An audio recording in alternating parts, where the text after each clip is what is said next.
and the the Putin bad, the Russians are doing this evil thing. I think all of this pent-up resentment towards an inability to express disagreement with these immigration policies in Europe and whatnot, it found a focus point, and it fell on the Russians with this vitriolic, over-the-top Russophobia that doesn't have much to do with the Russians, but is just a pent-up emotion of all the rest of it. I mean, frankly, the contact of Russians with Europeans is minimal. I mean, you're talking tourists and a few people who migrate there, which is inconsequential compared to the flood of, say, Syrian refugees, African refugees, and other Middle Eastern people. Those are much more.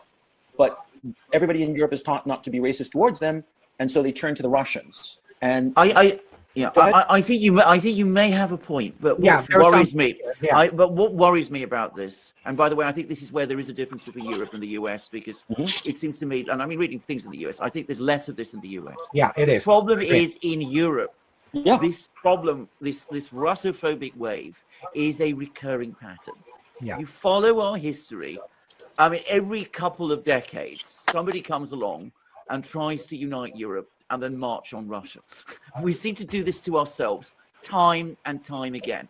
Now, I thought we'd got past this. I mean, and I'm very, very horrified, really disturbed to find that, this well of Russian, Russophobia, as you've mentioned it, which clearly has these very deep roots in Europe, and deep roots which I do not understand, that, it's still there, and it is still obviously as powerful as it is. One of the reasons, by the way, unquestionably, is that Europeans don't know Russia very well. Very few Europeans speak Russian. I can't think of a single European leader today who speaks Russian. Angela Merkel could, but she's gone.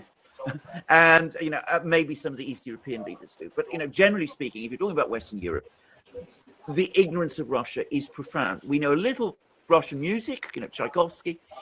We know a couple of novels, Tolstoy's War and Peace, Pushkin to a certain much lesser extent, Chekhov to an inordinate extent, and we completely misunderstand him. We impose our own ideas on him, which are utterly wrong, by the way, but that's another story. But we are very, very ignorant about Russia, and that we don't travel there very much. We do have Russians coming more, but we don't really mix or understand them very well. And of course, this problem of ignorance perhaps makes it easier to project certain very deep-seated phobias within European society onto Russia. I think what you say, Gonzalo, has some truth, but it can't be the whole truth. No, it's because, not. As I said, it is this recurring problem, and I'm afraid that Russia has been forced to carry this thing because it comes from within.